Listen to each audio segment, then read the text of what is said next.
Hello, welcome to Buckets and Buckets and Bubbles. I can't even speak. I'm Well that done. excited about the season so far, Mike. I can't even speak. Welcome to Buckets and Bubbles. Why is it called Buckets and Bubbles, Mike? Because you've been at the seaside all day and building sandcastles, and Yeah. I have been maintaining the bubble machine for the Aber Voyage show. Excellent. What a very good show it is, Mike. Well I'm going done to try for and that. not make that a thing every week. Yeah, please. I think Yeah. you should, because I was going to suggest that we were sponsored by Bill's toilet paper. They do their business, so we can do ours. That's. And Yeah. I was thinking, don't start that, because then I've got to come up with one every week, and I can't be bothered. No, halfway through that, I went, "Don't do this." I think you've got to do that now. It's a thing. It's a thing. So we had our predictions for the season. If you haven't seen that, check that out on the thingy-mabobby, whatever that thing There'll be is. a link in the description. Yeah, your predictions for finishing was something 15th to 8th, I might revise somewhere that. around that. Somewhere. Well, we'll get to that in a minute. Yeah. I think I was a bit more realistic, and I said 17th or lower, or higher in the league. I mean, it's absolutely fine with me. Yeah. Shall we start with West Ham? Do we have to? Yeah. Let's Yeah, get the we bad. don't have to. Let's get the bad one out of the way. At least we can end on a positive with Leeds. All right. Okay. Go on then. 3-0 away to 3-0. Sunderland. 3-0, which is How are you feeling? it's gutted because first half I thought we were all right. I thought it weren't spectacular. We weren't, swashbuckling away and looking like we were going to hammer them, but we were holding our own. Which, considering our lack of transfer activity in the midfield, feels quite appropriate. We were able to keep them at bay. We were able to test them a little bit. Diouf got a really nice attempt after about 5 minutes or something. I think it was 4 or 5 minutes. You were able to keep at bay the team that finished third in the championship last season. So no, not even third, fourth. Sorry. So well done on that front. Where did we finish last season? So we were 15th, something like that. I can't remember. So yeah, there's that's a big long drop in it. They looked good on the break, but I think they were quite lucky. And what I mean by lucky, I thought they played well, but they were lucky because I think they had like 4 shots on target or something and scored 3 goals, massively outdoing their XG. Listen to me. Check that. XG. I've just not read the Metro football column. Exactly. I don't know why I picked the Metro. Exactly. Exactly. So as I was saying, so first half I thought we did all right. Second half, I thought we were awful. Defensively we were awful, and we were pushed back into his own half quite a lot because Sunderland just looked fitter. They were just running at us, and our defence, I think, is awful. Frankly, I think there's 3 defenders there, and I don't think he trusts. Well, there's 4 senior centre backs at the club. I don't think he trusts any of them, so he puts out a 3 for them all. Just to, at least if there's one extra, it's fine. But then he's got such a weird setup in attack where one of the centre backs seems to be the one who's kind of driving the ball through the midfield because there's no legs in the midfield, and like you've got Kilman or Tadibo kind of making these big runs, which I don't mind every now and again from a ball carrying centre back, but you're then having to belt it back when you've got a faster, fitter team running at you. Ward-Prowse looked leggy. Yeah. We've got the slowest midfield in the league. We've got the person who genuinely, when I groaned at when I saw the team sheet, was Guido Rodriguez, who West Ham fans will know. He was brought in by Lopetegui to replace Ward-Prowse. Ward-Prowse, weirdly, was named vice captain last season, and then when the chance of signing Rodriguez came up, he farmed him out to Nottingham Forest. So like that shows you how good Lopetegui is as a manager. What an idiot. So anyway, Rodriguez, slow as anything, old man. Not like he's 70, but not your speedy, kind of rapid ball carrying midfielder you need in the Premier League. He put in a shift and a half. I've got to say, out the midfield, he was the best one. And I will take my hat off. I won't literally, but I will take my hat off to that man, because nobody expected him to put in that amount of effort, and he really did. He was probably my man of the match. Okay, I thought there was some I thought that was good. I thought there was some glimpses from your number 10. I mean, Bowen is Bowen. I think he made it quite clear early on, like running, and a couple of minutes he did a little run through and had a shot, didn't he? Bowen does what Bowen does. Is he likes to come out on the right, sneak in, take a shot, and probably 2 in every 5 will go in, something like that. What you worried about?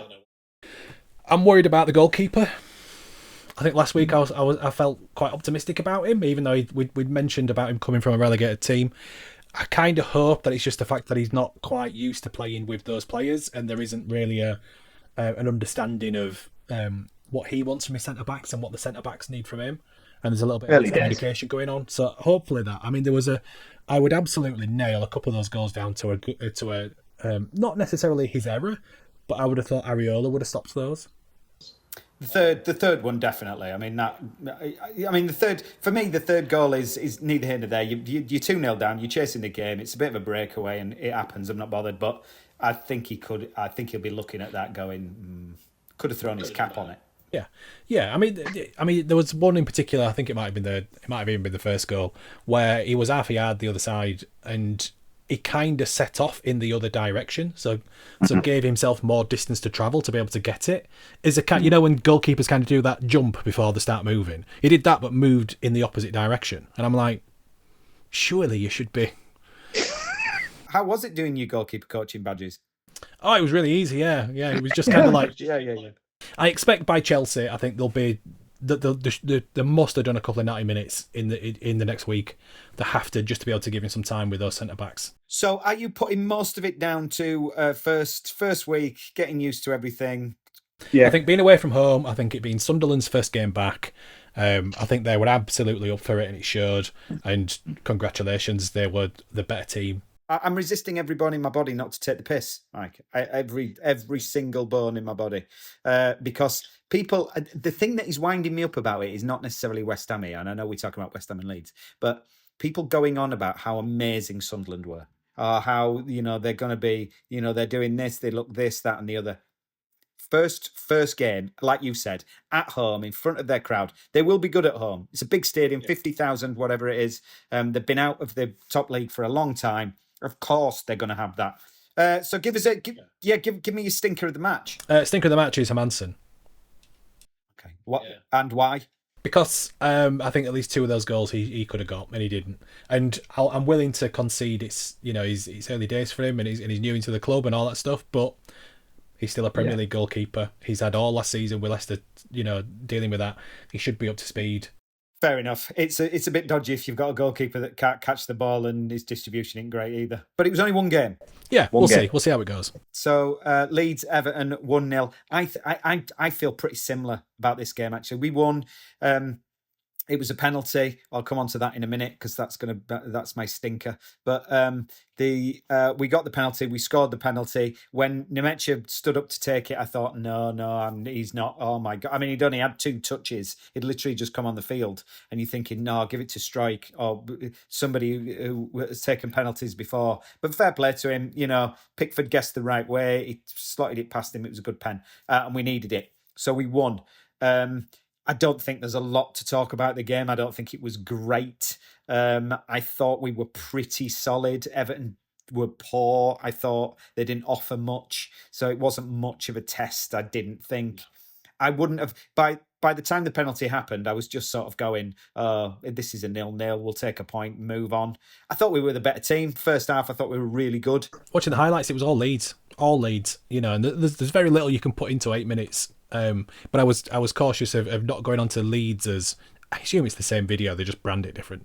But I watched the Sky Sports one, thinking that's going to be a little bit more impartial. And it was still all Leeds, which, having lived under a Moyes ball, regime for a while doesn't surprise me. I thought the atmosphere was really good at Ellen Road, as you would expect, Monday night in front of the under the lights. And I thought Everton were poor. I thought. I know this is a little bit Everton, and neither of us really give a shit about Everton.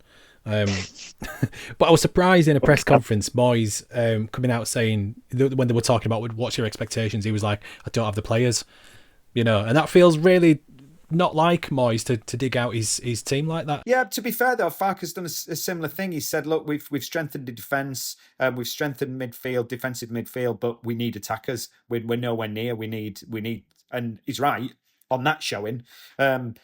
We lack creativity. I don't know who's going to score the goals. Even against the poor Everton side, we didn't really cause that many problems. There were a few shots, a few bits and pieces, but yeah, whatever. Anyway, we got 3 points on the board. That's the main thing. We're kicking off. That'll do. My stinker of the game is David Moyes and what's he called? The defender who gave away the penalty. Tarkowski. That's the fella. Yeah, that's him. Them two and all the other pundits who say it isn't a penalty. What do you mean it isn't a penalty? Of course it's a penalty, you absolute bellends. It was given on the field. It's a penalty. Yeah, of course it's a penalty. And he's diving down towards the ball and he moves. The ball, when you look at it from the side, the ball actually goes past his body and then hits his arm. So it's obvious that his arm, yes, is his arm, are his arms next to him? Yes. If he stood still and the ball comes straight towards him, it's not a penalty. But as he's moving towards it, he knows what he's doing. Exactly. He's a Premier League defender who knows all the dark arts. And Moyes loved him to the point where we tried to sign him at West Ham season after season after season because he we ended up with Craig Dawson, and I'm so thankful for that because he's Ballon Dawson, the greatest defender I've ever seen at West Ham. Fair enough. I jest. He's not the greatest. I love the guy. I knew you were jesting. You didn't have to tell me. Those people at home might take me seriously and go, "Do you really think Craig Dawson's the best defender at West Ham?" No. Yeah. It was a penalty. Done. Shut up. Stop crying. Go home. Can I just do, I know we don't normally do this. Can I just do my favourite thing about the game? My favourite thing about the game was some of the Evertonians watch-alongs on YouTube. Have you seen some of these? Oh, they're like the compilations afterwards. So somebody puts together when a team gets a battering. I mean, I'll avoid the one with all the West Ham watch-alongs this week. But when a team get a battering, somebody puts them all together. It's brilliant. It's brilliant. Just brilliant. Anyway, so that was my fun. Right, okay. So our minute challenge then. What's our minute challenge? Am I going first or are you? So your minute subject is why will Leeds get relegated this season? You've got a minute starting now. Because the Premier League is rigged. It's rigged against us. It's not our fault. It's not Sunderland's fault. It's not Burnley's fault. It's rigged. I mean, even Newcastle fans are moaning about the fact that they are not allowed to spend as much as Liverpool, that they, the richest club in the world is confined by. So basically, the financial rules mean that we are destined for relegation. We can't compete with the rest of them. So it's nothing to do with the mighty club of ours or the wonderful players that we've got. It's to do with the cheaters at the top of the league who just want it all for themselves, and they've rigged it so that they can spend shitloads of money, and we have to get the basement box players in, whatever they call it. What's that? Basement bucket. That's it. I should have known that. I should have known that. Bargain bucket. That's it. That's the fella. Bargain bucket players who are going to do their best, but we're going to end up relegated. I genuinely thought you were going to come out with footballing reasons. I mean, like genuine, like team stuff, like we're a bit strapped in midfield or whatever. No, just PSR. Yeah. That's it. PSR, whatever that is. Fair enough. To be honest. Why is Graham Potter the man to take you forward? So Graham Potter is a coach, not a manager. He's a coach who is well renowned for building positive team environments. That's his whole thing. So when he studied in Leeds, I think he's got like a master's in sports psychology or something like that. His entire ethos is about building team coherence and happiness and all those kind of things, which I genuinely firmly believe, as somebody who has to work in team environments, is a real positive thing. I've never worked in football, so I don't know if it's going to be the same across the board, but he seems to have done all right. In Sweden, he went from the 4th division to winning the league, the top division. That's not too bad. He did all right at Swansea, did reasonably well at Brighton, came unstuck at Chelsea, was the man who was tipped to be the next England manager, and probably would have been had he not gone to Chelsea. Yeah, I think he's tentatively going to do all right. Well done. Very nice. That was just about a minute. Yeah. Very good. Well, that's the first round of matches, and we've got a long way to go. Just very quickly, are you rethinking where you're finishing in the league? I mean, there's still a long time in the transfer window. I'm hoping we can get that Mateus guy out of Southampton. David Sullivan's doing the transfers. We don't have a director of football, so we'll see. We'll end up with Josh Brownhill on a free, guarantee it. But if he's got legs and he puts a shift in and he can string a pass together, then fair enough. I think that's our problem is midfield. I think defensively it'll come. I think the attack is great. Paqueta, Fulkrug, Bowen, even Callum Wilson. Callum Wilson knows where the back of the net is. We've not talked about Callum Wilson. I think you're right. Yeah, well, I don't even. Yeah. We'll save him for when he plays because at the moment he's still on his $6,000 or whatever it is. Cool. Yeah. What about you? Nice. No, I'm still there. I still think it'd be very, very, very, very, very, very hard. So 17th, I'm happy with. Cool. All right. Well, that's the end of this show. So who you play next? Oh, you Chelsea. Chelsea. First game at home, Chelsea, local derby. We've got Arsenal away. I'm expecting absolutely nothing. Although I will say that if Arsenal played how they played against Manchester United, I think we might have half a chance. I'm very sorry. It would be very West Ham for us to thump Chelsea. Absolutely. We'll see. Well, I'll see you after the matches. Yeah. All right. Don't forget, like and subscribe. We are going to be the last football podcast of the week. There is no urgency about either of us being recording and straight after the match. So if you really, really want just nonsense midweek, we are the one to go to. So please do like and subscribe. It's definite nonsense. There's no sense. Yeah, no sense. Anyway, adios. See you next time.